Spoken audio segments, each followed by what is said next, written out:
الحمد للہ رب العالمین والصلاة والسلام علی رسولہ الکریم اما بعد قال اللہ تعالی فی القرآن المجید اعوذ باللہ من الشیطان الرجیم والذین یکنزون الذهب والفضة ولا ينفقونها فی سبیل اللہ فبشرهم بعذاب الیم یوم یحمى علیہا فی نار جہنم فتکوی بها جباههم وجنوبهم وظهورهم هذا ما كنزتم لأنفسكم فذوقوا ما كنتم تكنزون صدق اللہ العظیم۔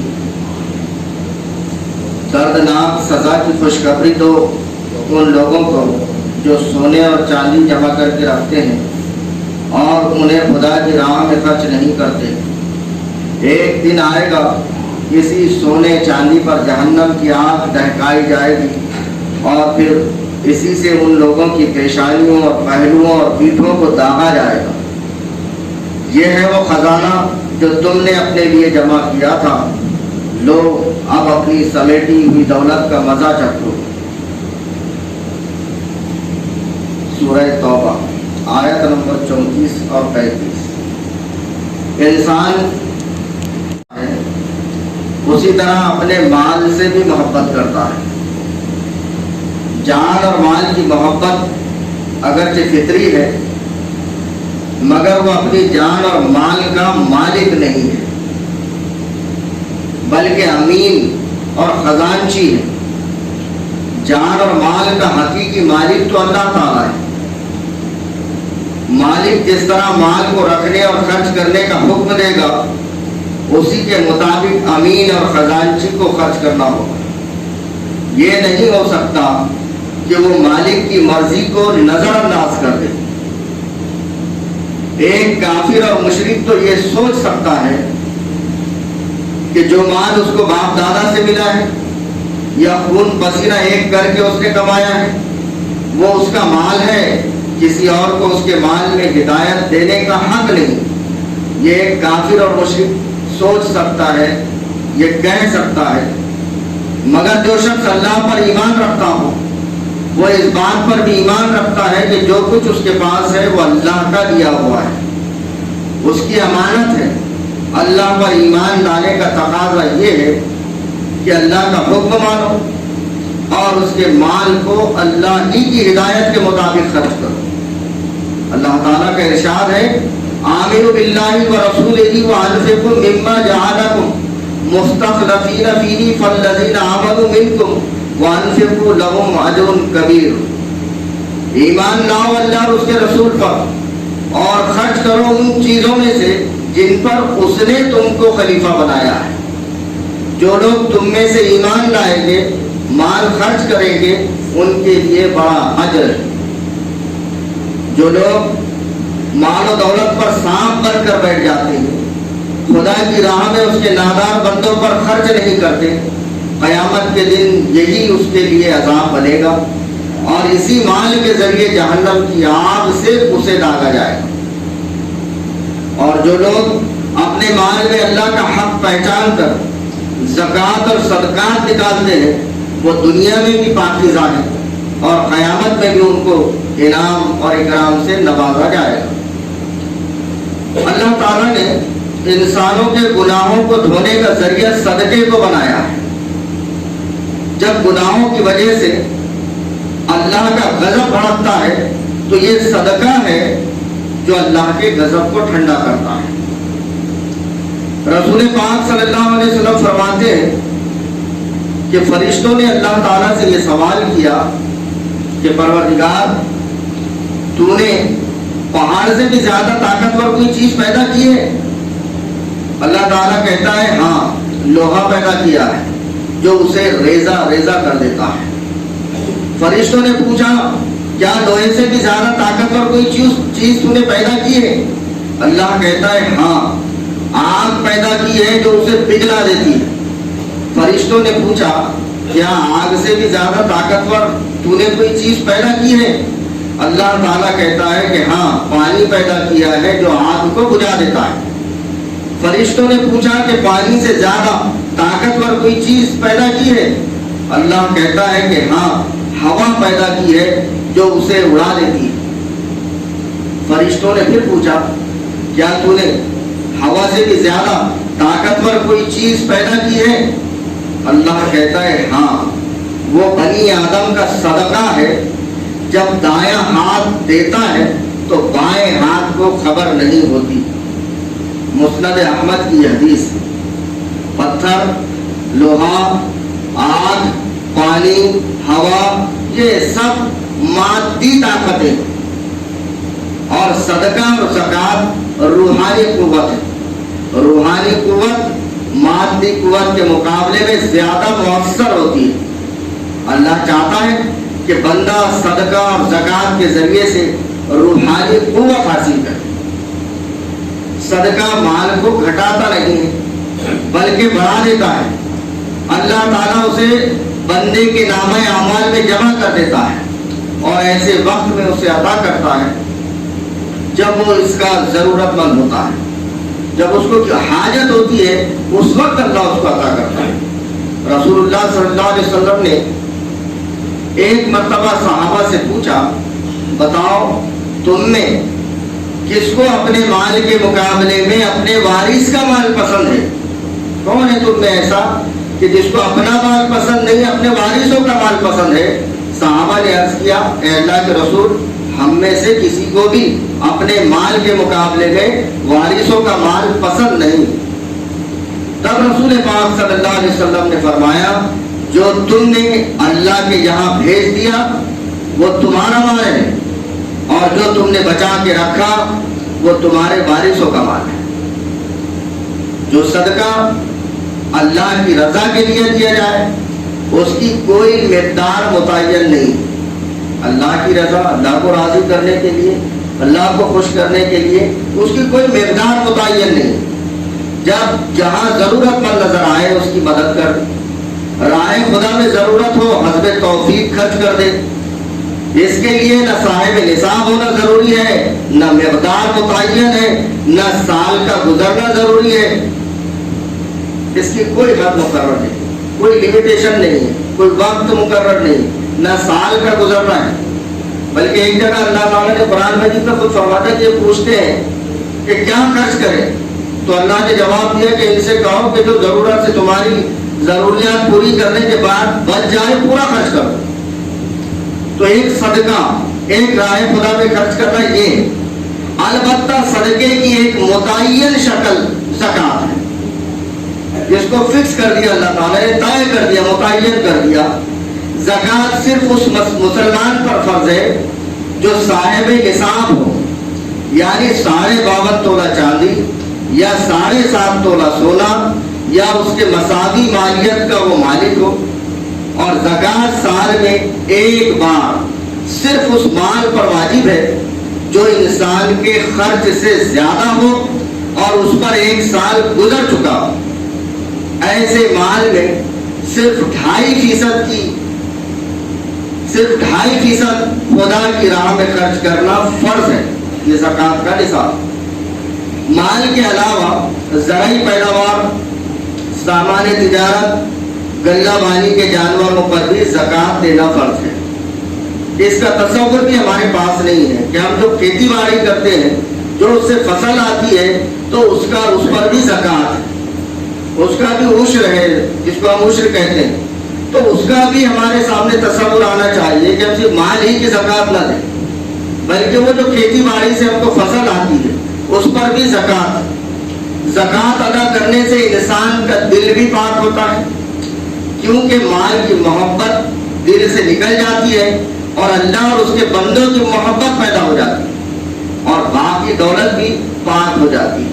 حالانکہ ہمارے پاس جو دولت ہے وہ حلال ہی کی کمائی ہوئی ہے، لیکن جب تک اس پر زکوٰۃ نہ نکالی جائے تو وہ مال، حلال کا مال خود پاک نہیں ہوتا۔ حلال مال کو بھی پاک کرنے کا ذریعہ جو ہے وہ زکوٰۃ ہے۔ زکوٰۃ کے معنی ہی پاکیزگی کے، جس مال سے زکوٰۃ نہ نکالی جائے وہ بدستور ناپاک رہتا ہے، اس میں خیر اور برکت نہیں ہوتی۔ صحت مند اسلامی معاشرے کے لیے ضروری ہے کہ مسلمان زکوٰۃ پابندی سے نکالیں تاکہ دولت مند تاکہ دولت منجمد ہو کر جمع ہو کر کسی کے پاس جمع ہو کر نہ رہ جائے. اور آج یہی معاملہ ہے کہ دولت ساری کی ساری چند لوگوں کے ہاتھوں میں جمع ہے. اور یہی معاملہ ہے کہ دنیا کے اندر جو بے روزگاری اور غریبی اور اس طرح کے مسائل ہمارے سامنے ہیں وہ یہی ہے کہ دولت کو سمیٹ دیا گیا چند لوگوں کے پاس. اور اسلام کا اصول یہ ہے کہ زکوٰۃ پابندی سے نکالی جائے تاکہ دولت جمع ہو کر ایک یا چند ہاتھوں میں نہ رہ جائے بلکہ گردش کرتی رہے اور لوگوں کی ضرورتیں پوری ہوتی رہیں. جس طرح جسم کے تندرست رہنے کے لیے ضروری ہے کہ خون کی گردش رگوں میں ہوتی رہے. اگر ہمارا خون رک گیا تو پھر آپ کو معلوم ہے کہ کیا ہوگا.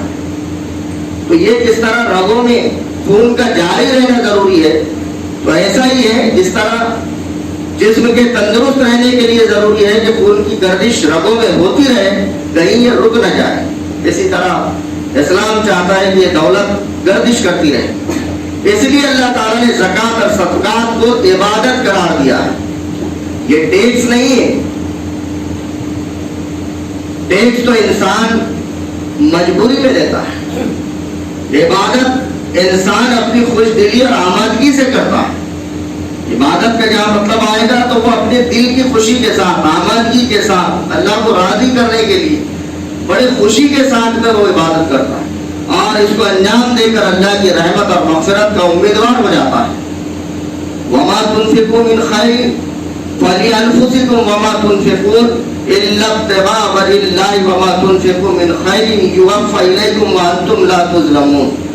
اور خیرات میں جو مال تم خرچ کرتے ہو وہ تمہارے اپنے لیے بھلا ہے. آخر تم اسی لیے تو خرچ کرتے ہو کہ اللہ کی رضا حاصل ہو. تو جو کچھ مال تم خیرات میں خرچ کرو گے اس کا پورا پورا اجر تمہیں دیا جائے گا اور تمہاری حق تلفی ہرگز نہ ہو. انسان زکوٰۃ اور صدقات نکال کر اپنے ان بھائیوں پر خرچ کرتا ہے جن کی ضروریات زندگی آسانی سے پوری نہیں ہوتی. غریب لوگ ہیں وہ اپنی ضروریات کو آسانی سے پورا نہیں کر سکتے. اس لیے انسان جب یہ دولت یہ زکوٰۃ یہ صدقات کر دیتا ہے تو وہ انہیں کی ضروریات پوری کرتا ہے جو اپنے حصہ و اقربا ہیں. وہ اپنی ضرورت پوری کرنے میں مالداروں کے محتاج ہے. اللہ تعالیٰ نے ان کا حق مالداروں کے مال میں رکھ دیا ہے. ان غریبوں کا حق جو اللہ تعالیٰ نے دولت مندوں کو دولت دی ہے مال دیا ہے تو ان کے مال میں ان کی آزمائش ہے. ان غریبوں کا حق اس میں رکھ دیا اور اس کی یہ آزمائش ہے کہ وہ ان کا حق ان تک پہنچاتا ہے. والذین فی اموالہم حق للسائل والمحروم. جن کے مالوں میں سائل اور محروم کا ایک مقرر حق ہے اور یہی اس کی آزمائش ہے. اللہ نے ناداروں سے نہیں کہا ہے کہ وہ مالداروں کے در پر جائیں اور ہاتھ پھیلائیں بلکہ مالداروں سے کہا ہے کہ ناداروں کا حق پہنچائے. لہذا یہ مالداروں کی ذمہ داری ہے کہ وہ ضرورت مندوں کو تلاش کر کے ان کا حق ان کو پہنچائے. یہ ان کی ذمہ داری. تلاش کرے کون واقعی حقدار ہے کون مجبور ہے کون بے کس ہے یہ اس کو تلاش کرنا ہے اس کے حقدار تک اس کو پہنچانا ہے. چنانچہ زکوٰۃ اور صدقات کے مستحقین کی فہرست بھی اللہ تعالیٰ نے بیان فرما دی. ایسا نہیں کہ کہیں بھی خرچ کرنا ہے. زکوٰۃ کے متعلق تو اللہ رب العزت نے باقاعدہ ایک لسٹ دے دی. وہ 8 مدات ہے. 8 مد میں خرچ ہونا چاہیے. انما الصدقات للفقراء والمساکین والعاملین علیہا والمؤلفة قلوبهم وفي الرقاب والغارمین وفی سبیل اللہ وابن السبیل فریضۃ من اللہ واللہ علیم حکیم. یہ صدقات تو دراصل فقیروں مسکینوں کے لیے اور ان لوگوں کے لیے جو صدقات کے کام پر مامور ہو صدقات زکوٰۃ وصول کرنے والے عاملین زکوٰۃ اور ان کے لیے جن کی تعریف قلب مطلوب ہو. نیز یہ گردنوں کے چھڑانے یعنی غلام کو آزاد کرنے قرض داروں کی مدد کرنے میں اور راہ خدا میں مسافر نوازی میں استعمال کرنے کے لیے ایک فریضہ ہے اللہ کی طرف سے اور اللہ سب کچھ جاننے والا اور دانا و بینا ہے. یہ 8 مد ہیں. ان مد ہی میں زکوٰۃ خرچ ہونی چاہیے. کہیں بھی زکوٰۃ نکالے اور دے دیے یہ نہیں. اللہ نے اس کی فہرست دے دی ہے. سورہ توبہ کی آیت یہی 8 قسم کے لوگ زکوٰۃ اور صدقات لینے کے مستحق ہیں۔ بہت سے مالدار لوگ بھیک مانگنے نکل کھڑے ہوتے ہیں، اسے پیشہ بنا لیتے ہیں، مانگنے کے بہت سے طریقے اختیار کرتے ہیں۔ بہت سے صحت مند لوگ محنت اور مزدوری کرنے کے بجائے دستے سوال دراز کرتے ہیں۔ ایسے لوگوں کے بارے میں رسول اکرم صلی اللہ علیہ وسلم فرماتے ہیں کہ صدقہ مالدار آدمی کے لیے اور طاقتور مضبوط آدمی کے لیے حلال نہیں ہے۔ بہت سے لوگ ضرورت مند اور نادار ہوتے ہیں مگر غیرت اور حیا کی وجہ سے ہاتھ نہیں پھیلاتے۔ ایسے لوگوں تک زکوٰۃ پہنچانا بہت بڑی نیکی ہے۔ یہ اسی وقت ہو سکتا ہے جب مسلمان اپنے محلے اور شہر کے لوگوں کی خبر گیری کریں، اس طرح ان کی زکوٰۃ صحیح جگہ تک پہنچ سکتی ہے۔ اور یہی ہے کہ جب ہم حالات سے واقف ہوں گے، محلے میں کون بے کس ہے، کون ضرورت مند ہے، اس سے ہی ہم کو نہیں معلوم تو پھر ہم ضرورت مند کو کیسے پہچانیں؟ ایسے میں ہمارے پورے گاؤں کا سروے ہمارے پاس آ سکتا ہے کہ ہم ان کی تحقیق کریں، معلومات حاصل کریں۔ یہ بہت بڑی نیکی کا کام ہے۔ زکوٰۃ تھوڑا تھوڑا تقسیم کرنے کی بجائے اگر ضرورت مندوں کو اتنی رقم دے دی جائے، اتنی رقم دے دی جائے کہ ان کے بال بچوں کی کفالت ہو جائے، وہ ایسا کام کر لیں کہ پھر زکوٰۃ لینے کی ضرورت نہ رہے، یا وہ خود زکوٰۃ دینے والے بن جائے، ان کی آمدنی شروع ہو جائے، ان کا کوئی بزنس شروع ہو جائے، وہ پیروں پر کھڑے ہو جائے، تو یہ بڑی نیکی ہے۔ اس کے لیے اگر ہر شہر میں زکوٰۃ کا اجتماعی نظم کیا جائے تو ناداروں کی کفالت بھی ہو سکتی ہے، اور شریعت نے اجتماعیت کی جو روح کی ہے اس کی بھی تعمیل ہو سکتی ہے۔ شریعت کا منشا اور مزاج یہ ہے، کوئی انفرادیت کو پسند نہیں کرتا۔ آپ خود دیکھیے کہ جتنی عبادات ہیں وہ اجتماعیت کے ساتھ ہیں، لیکن بڑا عجیب معاملہ ہے۔ ہم نمازیں پڑھتے ہیں جماعت کے ساتھ، ہم روزے رکھتے ہیں، پوری دنیا کے مسلمان اجتماعیت کے ساتھ سب مل کر، الگ الگ کوئی روزے نہیں رکھتے۔ ہم حج کو جاتے ہیں اجتماعیت کے ساتھ، ایک ہی وقت ایک ہی مہینے کے اندر وہ حج ہوتا ہے۔ یہ بھی ہے کہ ہم دیکھتے ہیں کہ ہمارے جو بنیادی ارکان ہیں اس میں سے نماز، روزہ، زکوٰۃ، حج ہم کہتے ہیں، لیکن صرف زکوٰۃ ہی کا معاملہ یہ ہے کہ ہر انسان نے یہ طے کر لیا ہے کہ بس پہلی تو کتنے نکالتے ہیں وہ اللہ ماشاء، پھر جتنے نکالتے تھے تو اپنا نکالتے ہیں، اور اس کے بعد کہاں خرچ کرتے ہیں، کیسے خرچ کرتے ہیں، اس کی معلومات دینا پڑے۔ وہ جو 8 مدے وہی زکوٰۃ ادا ہوتی ہے، اس کے علاوہ انہیں میں وہ اس کا صرف ہونا چاہیے، اس کا مصرف ہوئی۔ اس کے متعلق اجتماعی نظام کے تحت آگے میں آپ کے سامنے مولانا آزاد کا وہ ایک پیراگراف پیش کروں گا۔ تو جو اجتماعی نظم ہو تو اس سے ناداروں کی کفالت بھی ہو سکتی ہے، اور شریعت نے اجتماعیت کی جو روح کی ہے اس کی بھی تعمیل ہو سکتی ہے۔ ہم اس پر عمل کر سکتے ہیں کیونکہ اللہ تعالیٰ اجتماعیت کو پسند کرتا ہے۔ جس طرح نماز با جماعت کی بڑی اہمیت اور فضیلت ہے، اسی طرح زکوٰۃ کے اجتماعی نظام کی بڑی فضیلت ہے۔ مولانا ابوالکلام آزاد نے تو یہاں تک لکھا ہے کہ افسوس ہے کہ بعد کو بتدریج اس نظام زکوٰۃ کی اہمیت سے مسلمان غافل ہو گئے، اور رفتہ رفتہ یہ حالت ہو گئی ہے کہ لوگوں نے سمجھ لیا زکوٰۃ نکالنے کا معاملہ اس کے سوا کچھ نہیں کہ خود حساب کر کے ایک رقم نکال لیں اور پھر جس طرح چاہیں خود ہی خرچ کر ڈالیں۔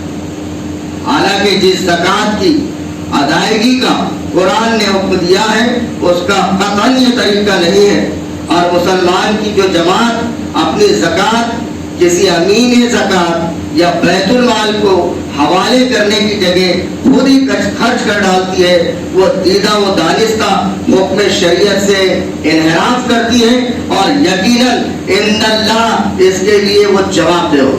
جو مولانا ابوالکلام آزاد کا ایک پیراگراف کہ وہ خود اگر خرچ کرتی ہے، کہیں بھی دیتی ہے تو وہ اللہ کے سامنے جواب دے۔ اس لیے زکوٰۃ کا اجتماعی نظم ہونا چاہیے تاکہ وہ پوری ایک مرکز پر جمع ہو، اور وہاں سے پھر وہ سروے کر کے مستحقین تک پہنچائی جائے۔ مسلمانوں میں غربت، افلاس، ناداری دوسری قوموں کے مقابلے میں زیادہ ہے، مگر مسلمانوں میں مالدار حضرات یا متوسط طبقے کے لوگوں کی بھی کوئی کمی نہیں۔ اگر ہر صاحب نصاب مسلمان اپنی زکوٰۃ پابندی سے نکالیں اور زکوٰۃ کا اجتماعی نظام قائم ہو جائے تو نہ صرف محلے کے ضرورت مندوں کی ضرورت پوری ہوگی، مدارس، یتیم خانے، راحت رسانی کے کام، مریضوں، اسپتالوں کا نظام اور مصیبت زدہ لوگوں کی بھی شرعی ہدایت کے مطابق امداد کی جا سکتی ہے، اور اس طرح سماج سے بھیک مانگنے والوں کی تعداد میں کمی ہو سکتی ہے۔ اگر ہم غریبی دور کرنا چاہتے ہیں، بھیک مانگنے والوں کو، یہ جو لوگ نکل گئے ان کو دور کرنا چاہتے ہیں، ان سے بچنا چاہتے ہیں، تو زکوٰۃ کا اجتماعی نظم کو قائم کرنا ہوگا۔ اللہ تعالیٰ سے دعا ہے کہ وہ ہمیں زکوٰۃ کی ادائیگی کی توفیق عطا فرمائے۔